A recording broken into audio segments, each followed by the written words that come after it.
Hey, CNFers, you ready to level up? You want to improve that golf stroke? Sure, you can do it on your own, but who's there when you start shanking balls all over the neighboring fairways? That's right, a coach, if you hired one. Same goes for your writing, right? And I'd love to help. If you're working on an essay or book or query or whatever, it helps to have someone in your corner holding you accountable and helping you progress. Sessions with me include several back and forths of drafts, email support, Skype calls, and get this, transcripts of our call. Oh no. Did I just butcher my own house ad? You know, if there was a transcript of this ad, there would be some gobbledygook right there. But in any case, it's transcripts of our calls so you can reference them at your own pace. If you're ready to level up your writing, I'd love to help.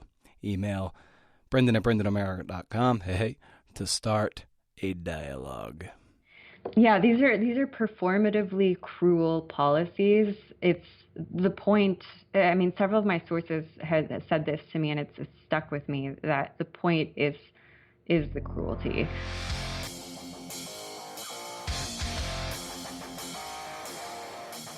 Well, hello there, fellow CNFer. How's it going?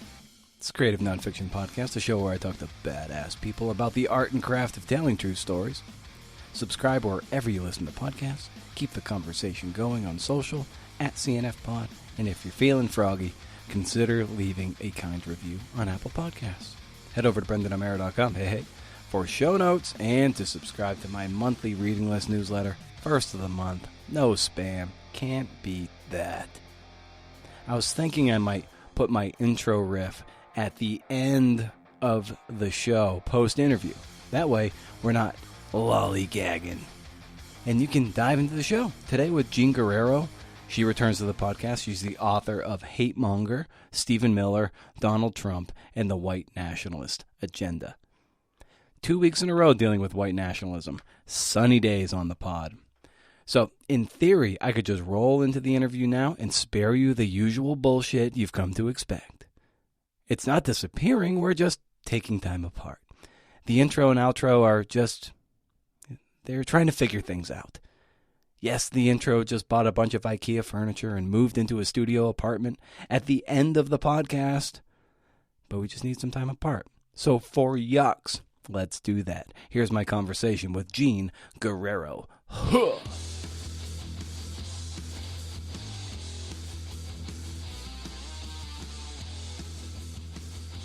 And for you, like, how have you been navigating your job in this time, just reporting on everything and trying to stay safe, but also do what you do?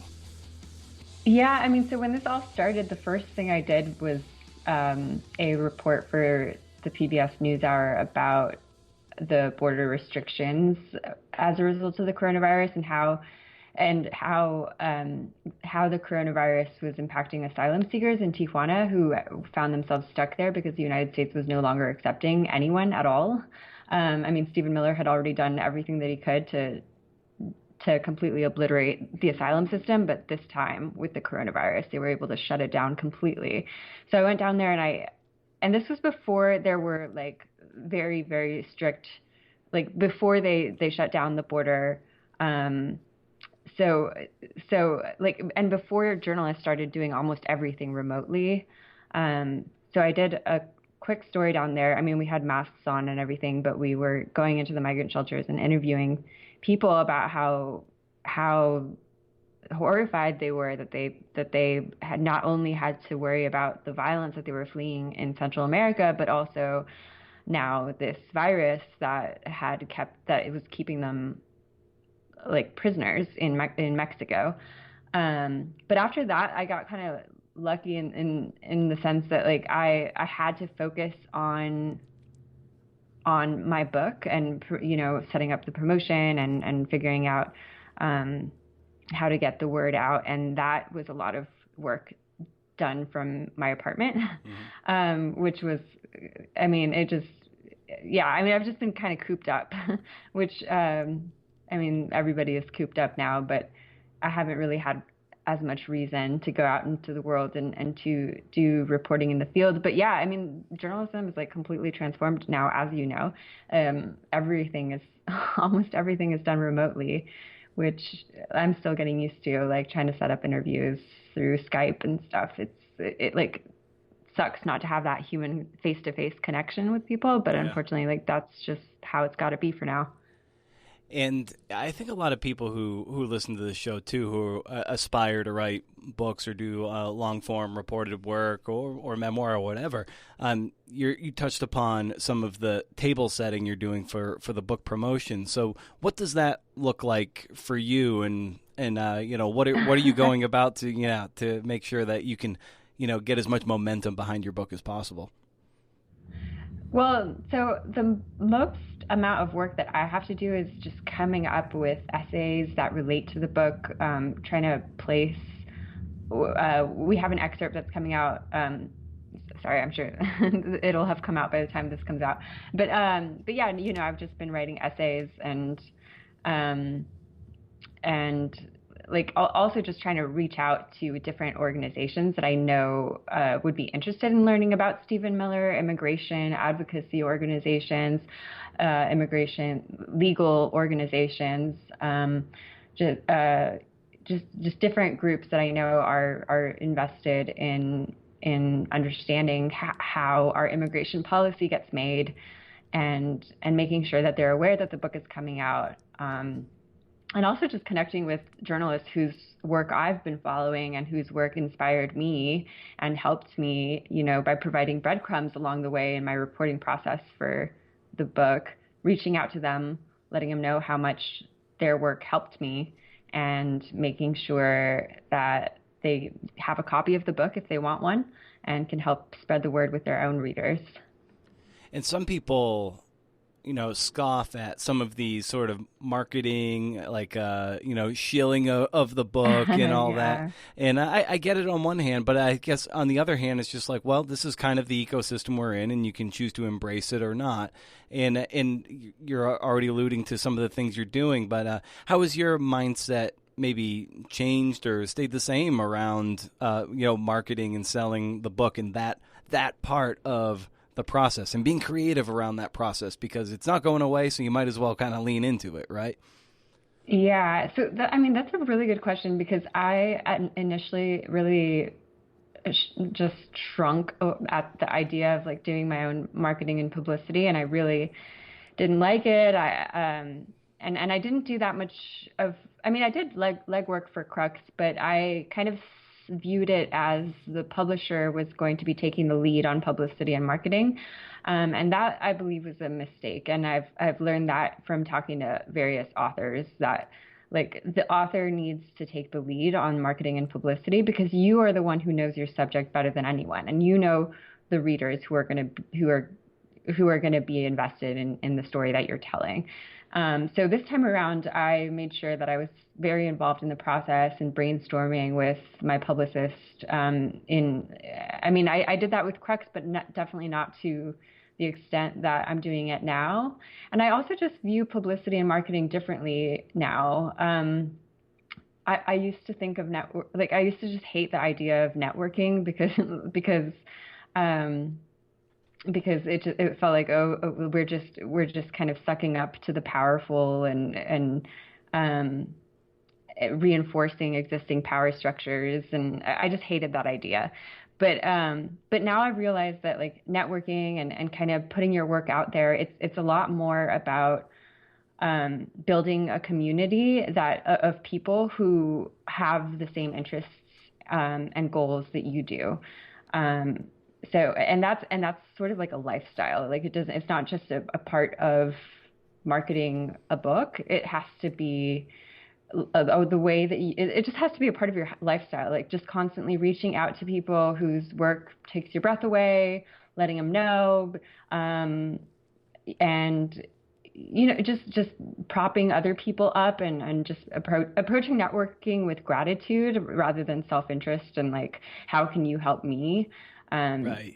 That like builds a spirit of like people want to collaborate and help you because you're helping them, and so it's really a mutually beneficial approach to networking that I've sort of adopted. Yeah, like when you said community, like this kind of nerdy and geeky, but like I actually kind of got some goosebumps there because that is what it that's what network that's if we can remove networking from the lexicon and say no, let's build community, let's celebrate each other's Exactly. work, and then in celebrating others' work, it'll not doing it in a way that it's like, oh well, if I celebrate someone else it's going to come back to me, Right. but doing it with genuine love for the craft and what you're doing, and then yeah, well, it should boomerang back to you, but that shouldn't be the reason. And I just love that ethos that you're taking to this. That's just really great to hear. Yeah, and I mean it's something that I learned from other people doing it with me and mentors and just like I just I just had so many instances where people helped me out when they didn't need to help me out, and I realized that if you take that approach in your own work and try to help and encourage and prop up other writers. It's just we need community right now in journalism. Like we are being vilified, and there's so much anti-media hostility right now that it's really important for journalists to stick together and help each other out. And in terms of that anti-media hostility, how are you handling that? And perhaps even, when you are confronted with people who are believing that vilification, like how do you go about saying like, no, this is a necessary part of our democracy, and what I do is, it is part of the fabric of what it means to be in this country, in the fourth estate and everything. So how have you just been navigating all these darts that are getting thrown at you for the last 3.5 years? Well, I mean, it's a whole new world. I remember while I was reporting for the Stephen Miller book, I went to Trump's first reelection rally in Orlando. And it was the first time that I had ever been in a place where I felt reluctant and kind of scared to tell people that I was a journalist. I mean, I wasn't there undercover. I was there to interview people.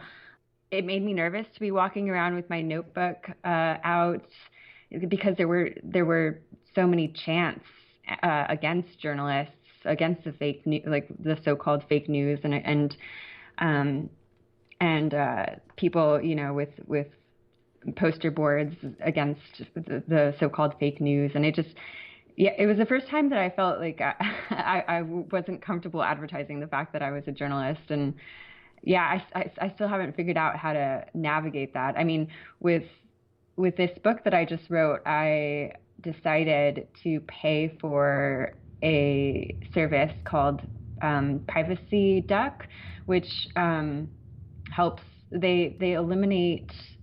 If you haven't heard of it before, basically they eliminate your personal data, like your physical address and other personal data from people search engines, like White Pages, for example.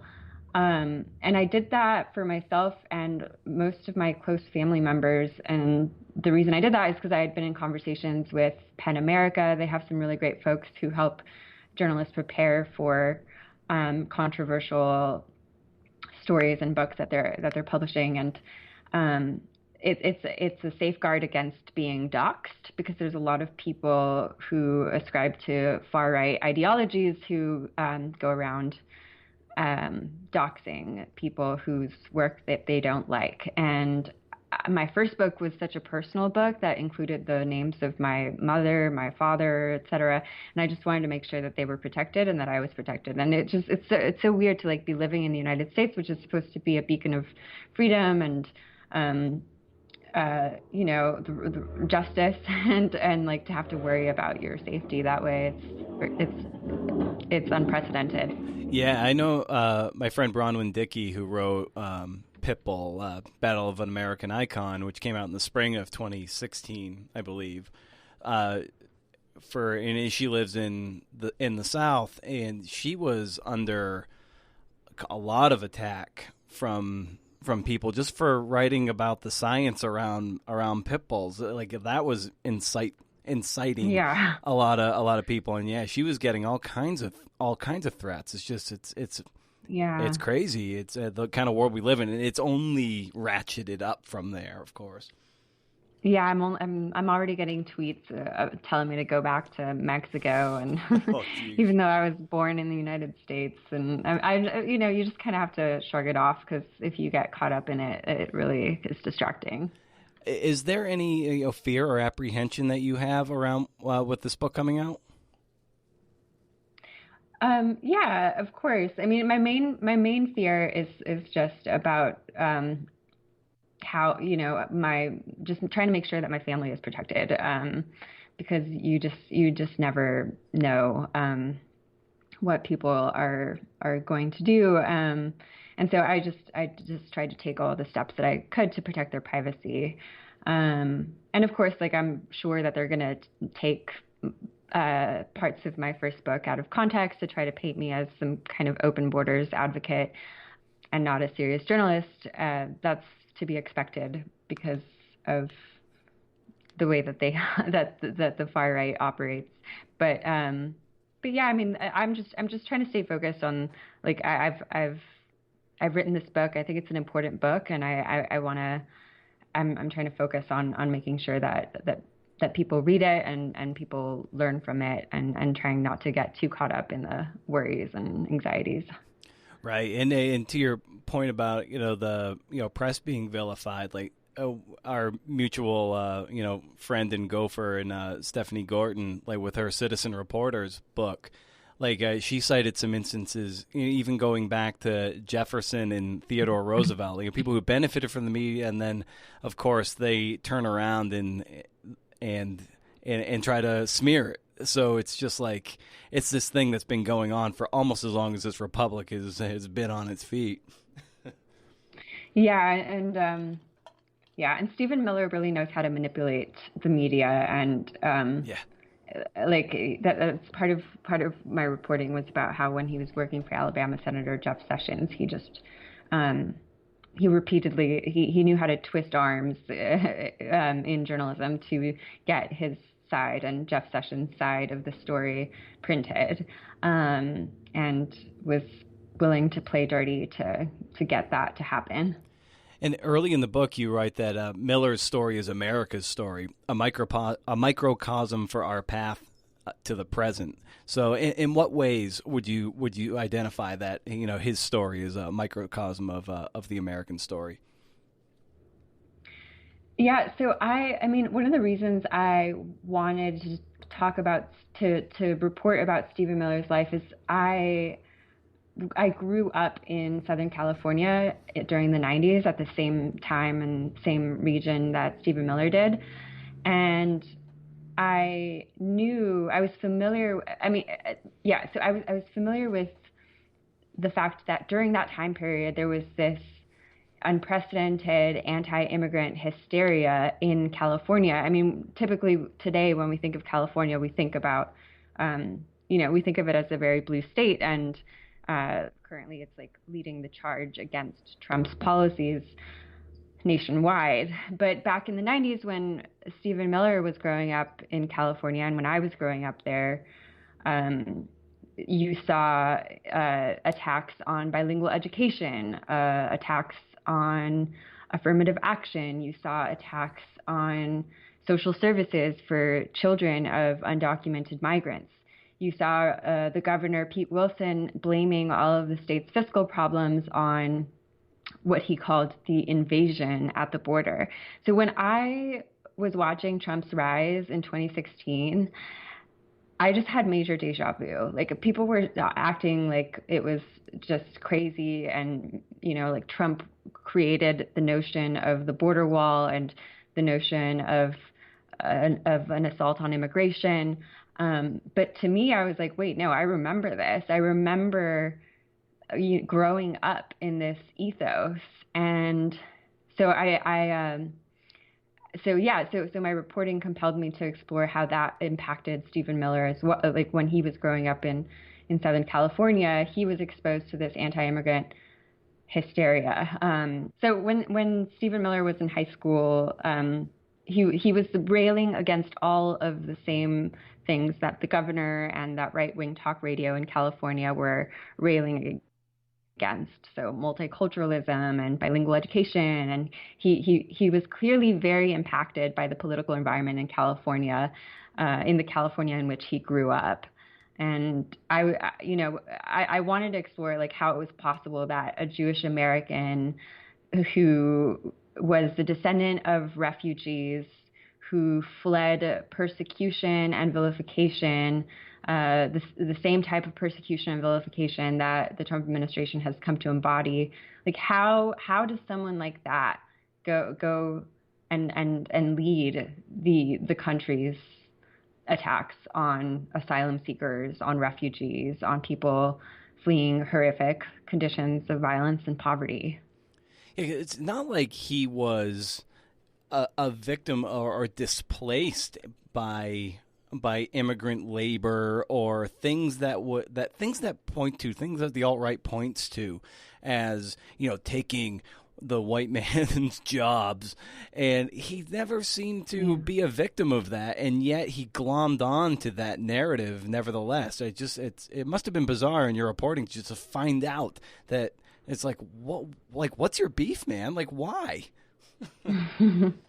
Yeah, I mean, he is I see Stephen Miller as a case study in radicalization, because all of his extreme beliefs, he embraced them during a very difficult time in his youth. The family had been forced to move from a very wealthy, mostly white neighborhood in Santa Monica, California, the coastal city, to a slightly less wealthy neighborhood that was more diverse. And Stephen Miller's father, who's a real estate investor like Trump, he was tangled up in numerous bankruptcies and legal disputes. And the friends of Stephen Miller's who I spoke with tell me that at that time, Stephen Miller was sort of trying to get his father's attention, that his father was sort of absent or busy often, and it made Stephen Miller start to seek out other male authority figures. And that's when he met, that's when he started reading a lot of far right literature, like the NRA, Wayne LaPierre's book, Guns, Crime, and Freedom. He also met David Horowitz, who is classified as an anti-Muslim and anti-immigrant extremist by the Southern Poverty Law Center. So Stephen Miller met Horowitz when he was like 16 years old, right after 9/11, which had an incredible impact on Stephen Miller's life, both 9/11 and his meeting with David Horowitz. His friends tell me that after 9/11, I mean, he'd already been exploring these far-right ideologies, but after 9/11, he completely, he became completely consumed by them. Because he believed that America was under attack and that he needed to attack back. And that's something that David Horowitz taught him explicitly. David Horowitz is a man who says that the entire political left of the United States of America poses an existential threat to the country because of their allyship with Muslims and because of their allyship with other people of color. He says that Black people owe their freedom to white men, and that white men are largely responsible for creating the values that we hold dear as Americans, such as freedom and equality and justice, which is completely ahistorical and ignores the central role that people of color played in the civil rights movement and, making these once false ideals of our founding documents actually true. But David Horowitz, he brought these ideas to Stephen Miller, as well as other, Miller was listening to Rush Limbaugh. He talks about the Native American genocide and sort of justifies it. And he was also exposed to various other far-right media personalities. But David Horowitz, kind of took him under his wing at this time when Stephen Miller was kind of vulnerable and insecure, and helped him and continued to correspond with him throughout his years at Duke University, helped him find jobs in Congress. He connected him with all of the jobs that he had on Capitol Hill, including his important role as communications director for Alabama Senator Jeff Sessions, which eventually landed him the job with Donald Trump. So it hasn't been reported before the extent to which Horowitz shaped Stephen Miller's career, but not only did he play this integral role in shaping his ideology when he was a young man, he also played a direct role in shaping the Trump campaign. So during the Trump campaign, Stephen Miller was constantly going to David Horowitz for ideas. And so, for example, like Trump talking about radical Islamic terrorism, Trump comparing inner cities to war zones, all of that was coming from David Horowitz, who shared a strategy paper with Miller at one point that said that the most important thing that the Republican Party could do is to play on people's fear and other hostile emotions by vilifying and demonizing liberals, which you see to this day kind of now more so than ever, because you see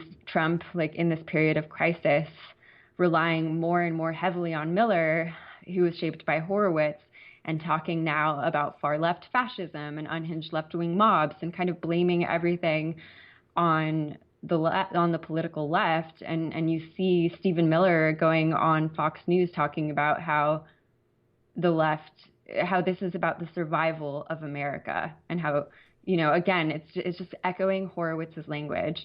And when you are familiar with the ideas that Horowitz pushed on Miller when Miller was a young man, you start to understand what's motivating Stephen Miller, like what is actually motivating the crackdown on immigrants and the apocalyptic demonization in Trump's rhetoric.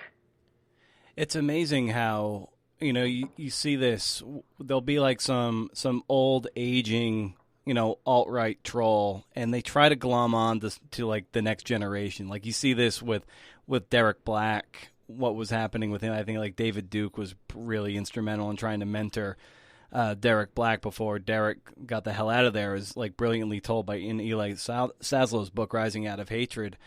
So it's just one of those things where, Horowitz got his teeth into a young up-and-comer. He's like, well, if we play our cards right, maybe this person will be in a position of influence. And look what happened.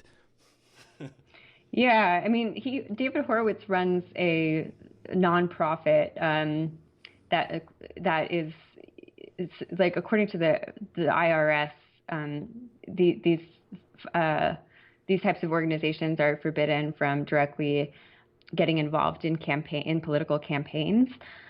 Horowitz has found a way to do it where he's sort of dancing around the law in ways that he says are not actually breaking the law.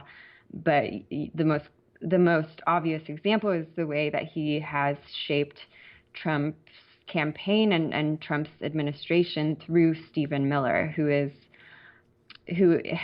has recently been classified himself as an extremist by the Southern Poverty Law Center because of the way that he speaks and the views that the white supremacist and white nationalist views that he launders through the language of heritage and through the language of patriotism and sovereignty in the White House. Yeah, and it's the very idea is the campaign contribution, and it's just like the inception of that virus is there, and like you said so brilliantly just now, like laundering these ideas through these ideas of like heritage and everything, and it definitely it cleanses what is actually very racist and hateful rhetoric. Yeah, I mean, it almost like I don't know if whitewashes is the right term or the wrong term, but it's something that's been happening. It started in the 90s in largely in California, but one of the leading figures behind this is a man named John Tanton, who created. Well, first of all, I'll tell you about John Tanton. Yeah, he was an eye doctor who believed in race-based pseudoscience. He believed in population control for non-white people. He believed that non-white people posed an existential threat to American heritage, the way that Horowitz claims as well. Although he focuses his attacks on liberals. But Tanton was a racist. He was a white supremacist, and Tanton created these. He played an instrumental role in creating 3 think tanks called the Center for Immigration Studies, the Federation for American Immigration Reform, and Numbers USA. And these 3 think tanks have, since the late 1900s, been doing what Miller is doing in the White House, which is to launder a white nationalist agenda through the language of economics and the language of heritage, etc. Stephen Miller he cultivated close relationships with these 3 think tanks. I hesitate to call them think tanks, but they're self-styled think tanks. He cultivated relationships with them when he was working with Alabama Senator Jeff Sessions. And if you look at FAIR, the Federation for American Immigration Reform, one of these groups, they put out a blueprint for the Trump transition team for immigration policy in November of 2016. And Stephen Miller adopted that blueprint almost verbatim in policies, starting with, for example, their demand for an end to what they call chain migration, or the family-based migration that has been a hallmark of American history, and an end to catch and release, which is the practice of allowing asylum seekers who prove a credible fear of persecution to be released on parole while they await their court hearings. All of these policies all of the policies that Miller has pushed for in the White House have echoed this blueprint that was issued by FAIR. So when you connect the dots, you see that there's a straight line from eugenicist propped up think tanks and the policy that's coming out of the White House. And that's why we called the book Hatemonger, Stephen Miller, Donald Trump, and the White Nationalist Agenda, because the White House is implementing a white nationalist agenda. I mean, it comes straight from these think tanks, which were created in large part by John Tanton, who was a complete racist and white supremacist overtly. And the first half of the book, by and large, concerns itself with Miller's sort of education and his rise in terms of his ideology. And then the second part is that ideology given empowerment and permission and a psyche turned loose. So how did you? What was more challenging for you as the writer to lay this stuff out in a way that that is brilliantly paced and makes sense and shows the sort of the building of this person?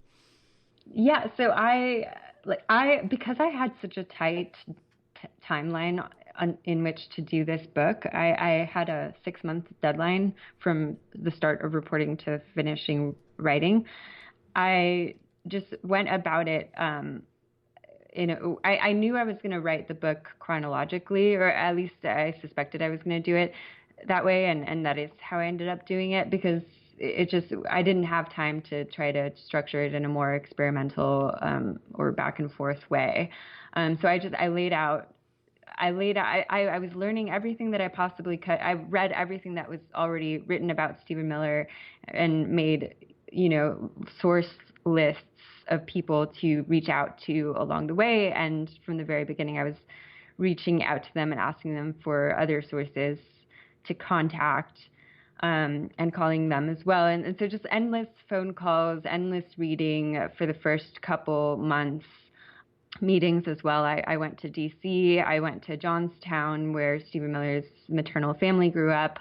I went to Los Angeles, to Santa Monica, where he grew up. I went to Durham, where he went to college. And so I was just it was this never-ending, very fast-paced reporting process where I was gathering everything that I could and just laying it out on a timeline. A timeline was very helpful, because then I was able to go back and make sure that I wasn't missing any important events in his life.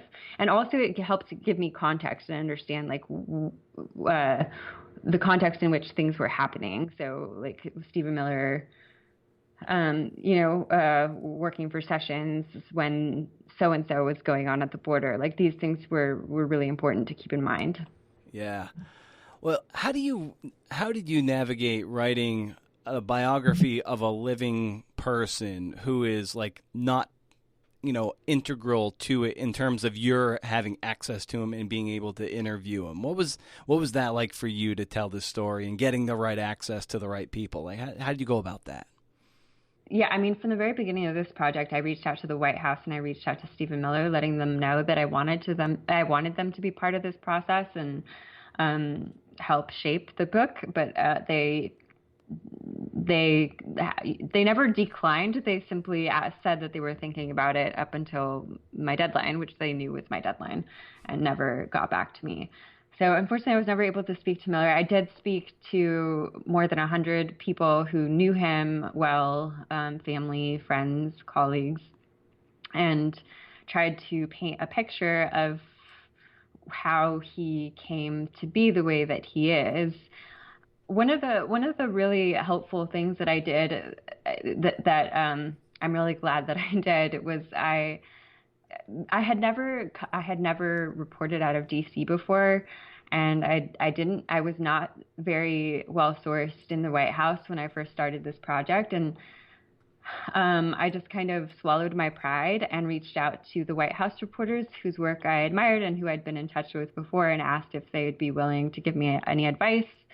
And I was surprised at how generous people were. I mean, people shared really hard to get phone numbers for people.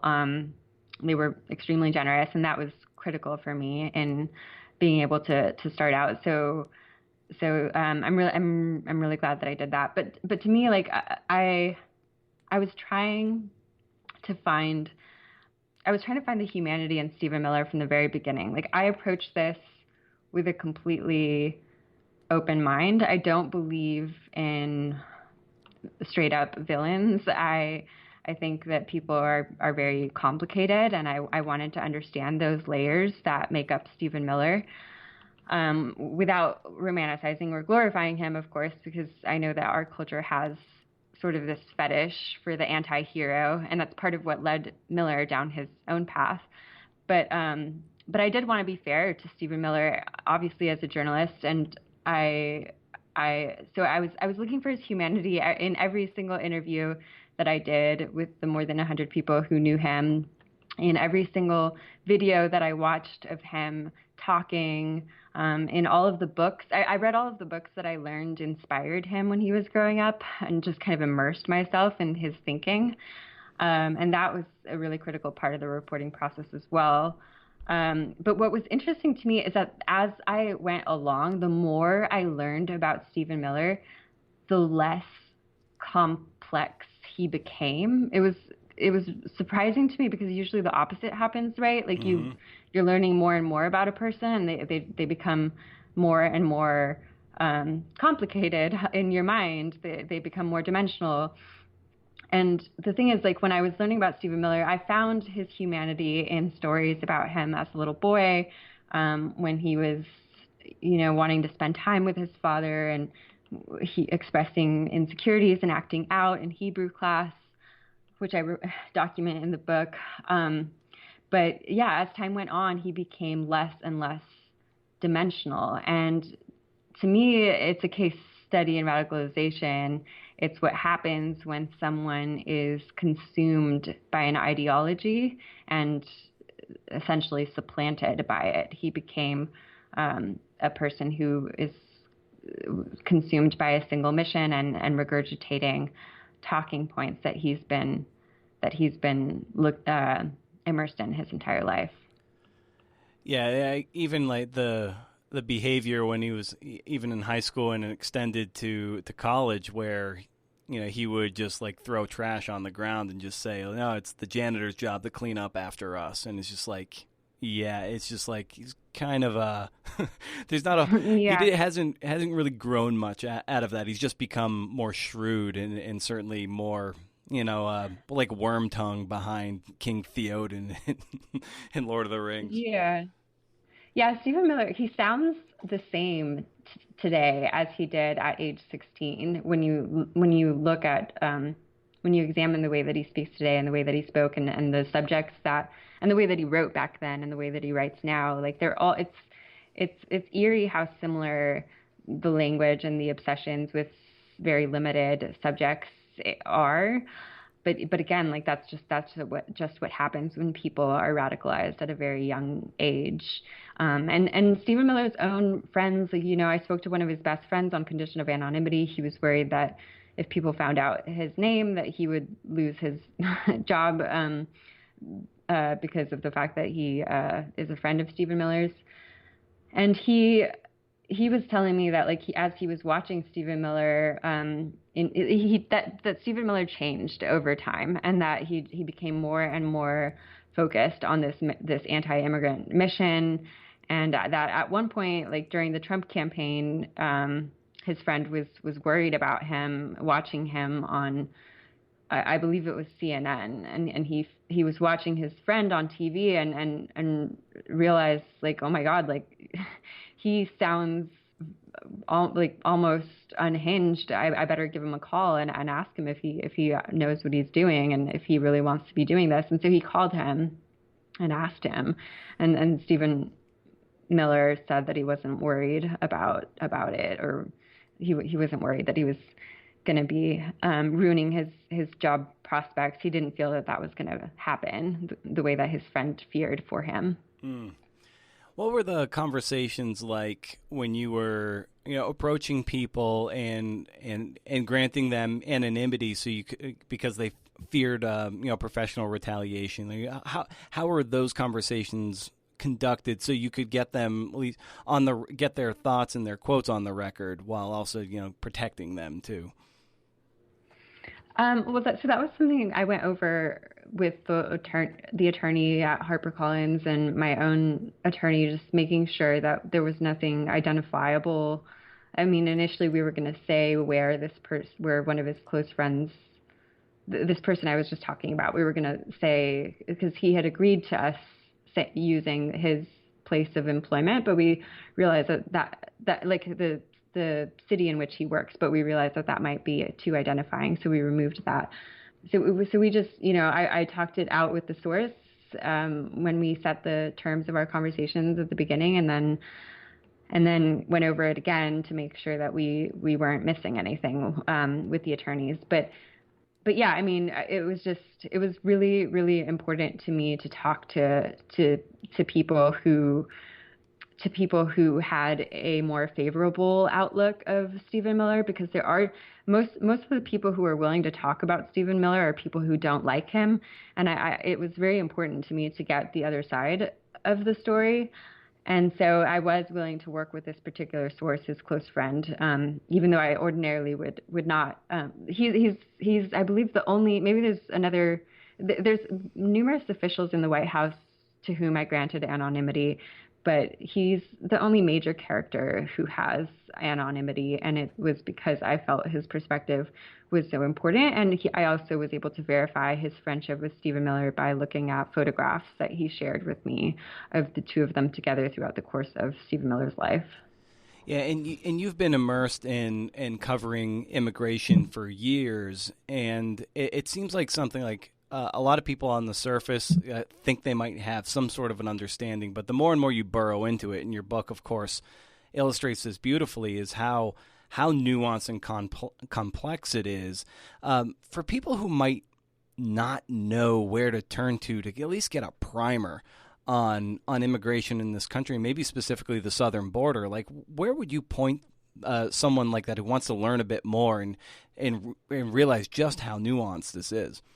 Well, the first nonfiction book that comes to mind is actually All American Nativism by Daniel Denver, because when I read that a few months ago, it helped me understand that the dichotomy between legal and illegal immigration is a manufactured dichotomy that has allowed American politicians on both sides of the political spectrum to vilify and harm migrants for decades.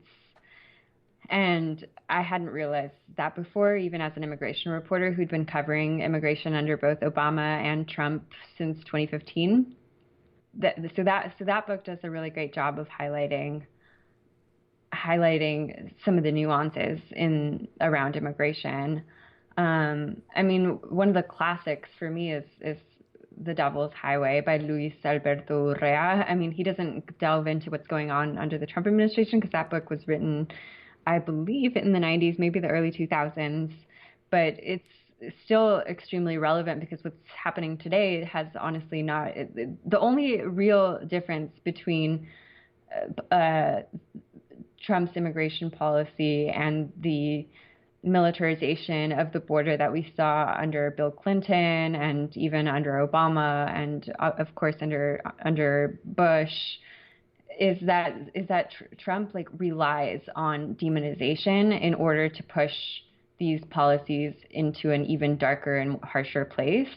So I mean, Trump did not invent the concept of the border wall. We have hundreds of miles of border fencing already prior to Trump taking office, but he did through Stephen Miller, because Stephen Miller was writing his speeches, and Stephen Miller's, obsessed with demonizing, using demonizing language.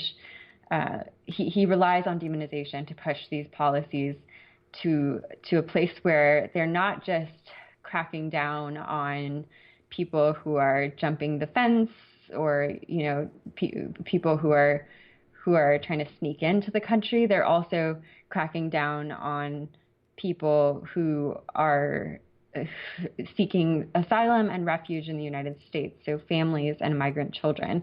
And the reason he's able to do that is in part because Democrats and Republicans kind of set the stage for this since the 90s.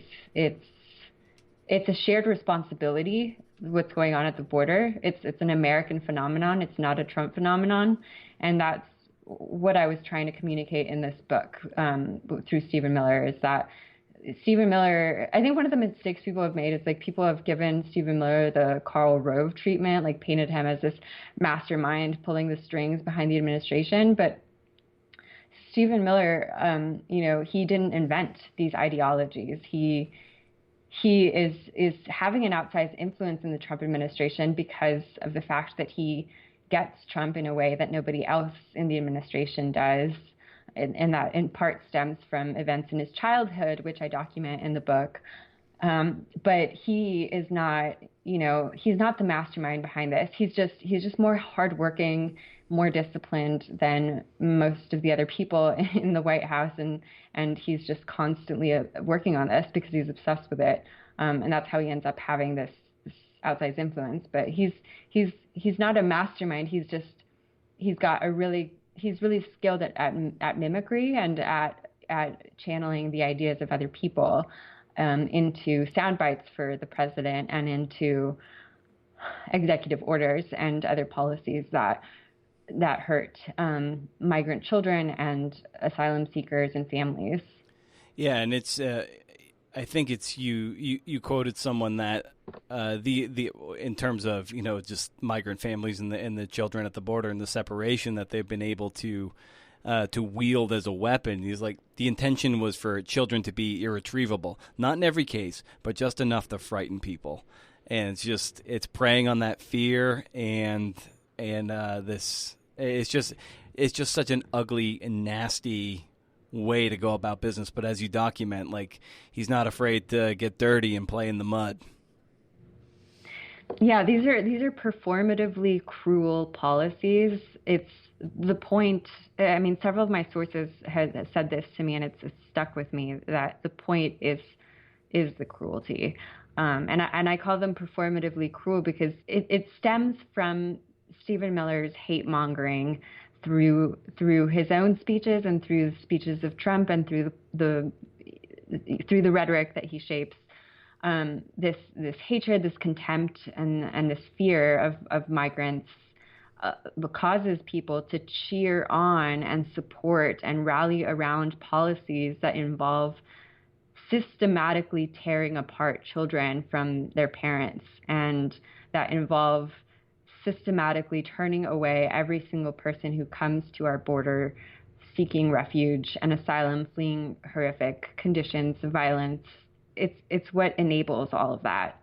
Where would you say your optimism lies with respect to with respect to everything that you cover? Where is there a light that you see at the end of the tunnel? It's not a freight train barreling at us. Yeah, I mean, I honestly, like, my optimism. I don't. I mean, most days it's very hard for me to be optimistic, but I take optimism from looking at California, actually, because I think that the United States is going through growing pains in the same way that California was going through in the 90s. In the 90s, white people became a minority in California for the first time, and that is going to happen nationally by 2050. And I think that we're seeing a resistance and a lot of fear, a lot of unfounded fear related to that. This idea that has been promoted by John Tanton, the white supremacist whose think tanks Stephen Miller has been drawing from. It's the idea of white genocide, the idea that people of color are systematically replacing white people, and that we pose an existential threat to white people. But when you look at California, I mean, that never happened. I mean, there was never white genocide. It became a much more diverse and multicultural state. And I think that's ultimately what's going to happen in the United States. And hopefully some of the polarization and the hate that we see is going to be assuaged the way that it was in California, as people realized that there is no threat inherent in people of color. And I believe that we're gonna become an increasingly mixed society in the way that it happened in California, and we're gonna essentially become a mestizo nation. And what that's gonna do is there's gonna be more people who identify with multiple ways of being, with multiple nationalities, with multiple, both white and black and brown. And there's just not going to be as much tribalism, because people are going to have multiple identifications and these hyphenated identities that Miller has attacked since he was a teenager.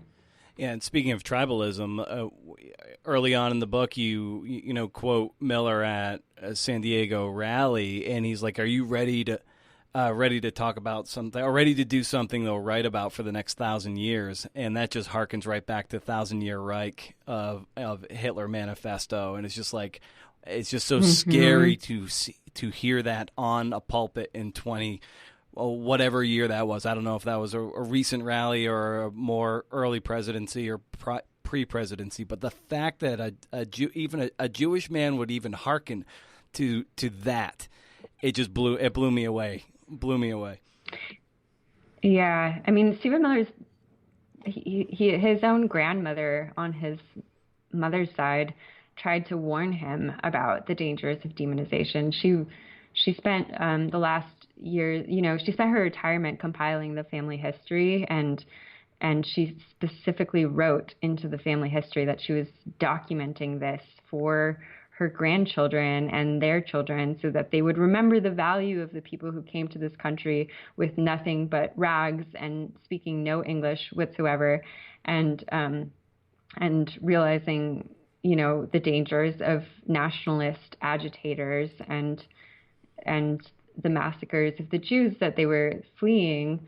So this was a message that Stephen Miller's grandmother recorded for him, and the rest of her grandchildren. And if I had a chance to talk to Stephen Miller, one of the first questions I would ask him is what he thought about his grandmother's message. His grandmother just died from the coronavirus, and I spoke to Stephen Miller's uncle about her condition a couple months ago, because she contracted the virus in the spring, and then even though she's 97 years old, she survived the initial infection, but it left her with profound pulmonary and neurological damage, which ultimately took her life.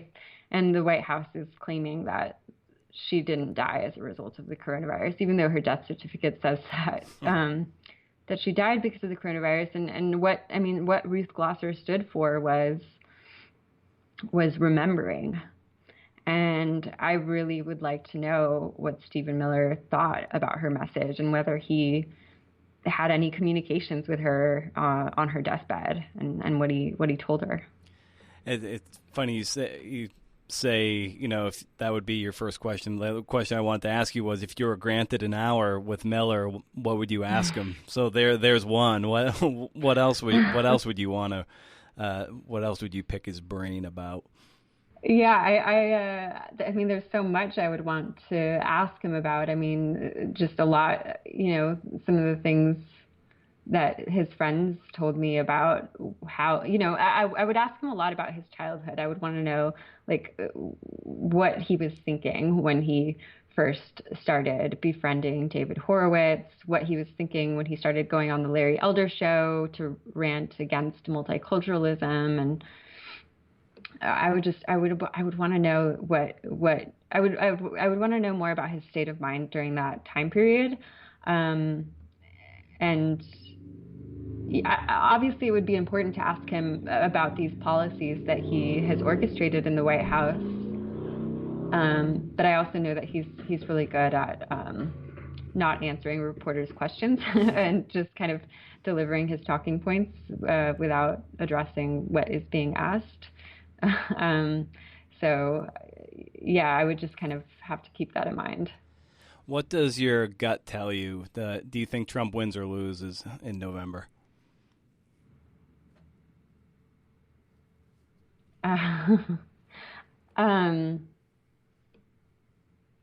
I really don't know, actually. I really don't know. I don't even want to venture a guess, because I was so convinced that Trump was going to lose in 2016 after the Access Hollywood tapes came out. I remember thinking, he's done. There's no way our country is going to elect a man who brags about sexually assaulting women. That's the game over. And obviously that's not what happened. And that, in large part, that was because of what Stephen Miller was doing behind the scenes. Stephen Miller was a critical player in that campaign, and that is why he's been able to stick around for so long in the White House, outlasting stalwarts like Sessions, the former Attorney General, Steve Bannon himself. It's because he played such a role in making sure that Trump won in 2016. And I know that Miller is doing the same now. And so, I mean, I think it depends. What happens in November is going to depend on how effective Stephen Miller's strategies are. And I think that's why this book is so important right now, to have people recognize what is motivating him and what his strategies are. And right now, what Trump is trying to do is distract from his complete failures of leadership in regards to the coronavirus and the struggling economy by vilifying the Democratic Party and progressives and Black Lives Matter, and just anyone that he can vilify to distract from his own failings. And Stephen Miller is really effective at doing that. So, I mean, Trump will lose if enough people wake up to the fact that they are being manipulated, and that their fear and hatred is being puppeteered from within the White House. And it's just a matter of whether that's going to happen. I just got one more question for you, Jean. You've Crux, memoir, this one, it's pretty much straight journalism. Which sandbox do you like playing in the most, and where do you see your work maybe going from here? Well, both books were really, really emotionally demanding books. One for personal reasons, the other for, just it was such an important topic, and I wanted to make sure that I gave it my all. So I feel like in the future, I'm probably going to try to do some, at least for a while, I'm going to take a break from really serious subjects and try to focus on something a little bit more fun. I Um, think a collection of essays where you can combine some personal yeah. personal things and reporting. I think that would be that's something I would be very excited to read from you. Oh, thank you. Yeah, I've thought about that, a collection of essays. I'm working on a children's book with my sister, who's an illustrator Oh, that's awesome. also. Yeah, it's just trying to do something different. But yeah, they were completely different books. I mean, in Crux, I was mining my own psyche and trying to get to the bottom of my father's illness, and but in a way they're also linked. I don't want this to become like the defining principle of my reporting from now on, but like both my father and Stephen Miller, like it's stories of they're stories of outcasts, of people on the fringes. Uh, in Stephen Miller's case, it was an outcast who came into the seat of power and began to govern um, major decisions in the White House. But yeah, I've always been drawn to characters who embody extremes, and but it is like very emotionally taxing to be spending so much time thinking about them. So I'm going to take a break. Nice. Well, Gene, always a pleasure to get to talk to you. So your book is outstanding. It's I think a great documentation and an important book for people to read and to get that nuanced look at immigration and specifically how those levers are getting pulled by the people who made it into power these last 3.5 years. So thank you for the work and best of luck with it. Thank you so much. I appreciate you having me on.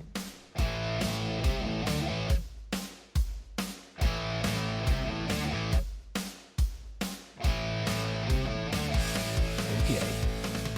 Be honest. Tell me what you think. You like getting right into the interview, a la Jeopardy? Or do you like having me as a warm-up that you can and most likely do skip to get to the interview? I don't know. Email the show with questions and concerns. And questions and concerns that you might be having with your work, not questions or concerns you might have for me in my headspace. I'll address maybe your questions and concerns on the show. I mean, why not? This is first and foremost a community, and I make the show for you. So if there's ways I can be of greater service to you and the CNF and wallflowers around you, or that one little freak in the mosh pit, let's do it. Let's go for it, Life! In any case, thanks for making it this far, and thanks to Jean for coming back on the show. Always a pleasure. She's a good one. I'm done. I'm done with white nationalism for a while. Sayward Darby, Jean Guerrero, they tapped me the fuck out, man. No more of that. I'm done. Done. Okay. Well, you know what? You know what I started doing? I started bullet journaling. I don't know if that's in vogue or kind of nerdy, or makes me like a kind of a loser. I don't know. Maybe it makes me in the in crowd. I don't know. It seems pretty cool. I came across a Bujo article in the New Yorker and had heard over the years that it's a great notebooking system for people who, have like scrambled eggs for brains. So I figured why not give the method a go with one of my field notebooks. Give it a try. Give it a little audition. I don't know if it's cool or uncool to say this, but I really love it. It's tamped down my anxiety quite a bit. I haven't bit or picked my nails in like 3 days. I know that might sound kind of gross, but I've been a chronic nail biter since I was like 4 years old. I was born without nails, believe it or not. So anyway, I've been getting tasks done at work for this enterprise and around the house. My wife is like, WTF is going on around here?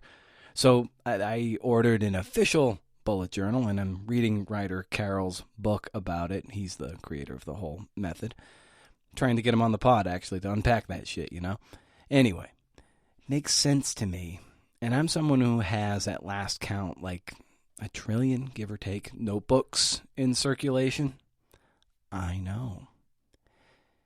Haven't touched the book I've been writing and trying to finish in over a week. Gotta finish that. Gotta do it. Gotta follow my own advice and pick away at it. Then I have to go over it again to copy edit the little fucker and send it off to my coach. Anyway, that's where we're at. Here's the intro and the outro, or a new outro, or whatever you want to call this thing. I hope you enjoyed the conversation we just had with Jean. That moment early in the show where she talked about networking more as community made me feel all gooey inside. If you like this show or any of the other 200 plus, please link up to us on social media at CNFPod. Tell your friends, tell the CNFer in your life that BO is more than a stench. And if you can't do interviews, see ya!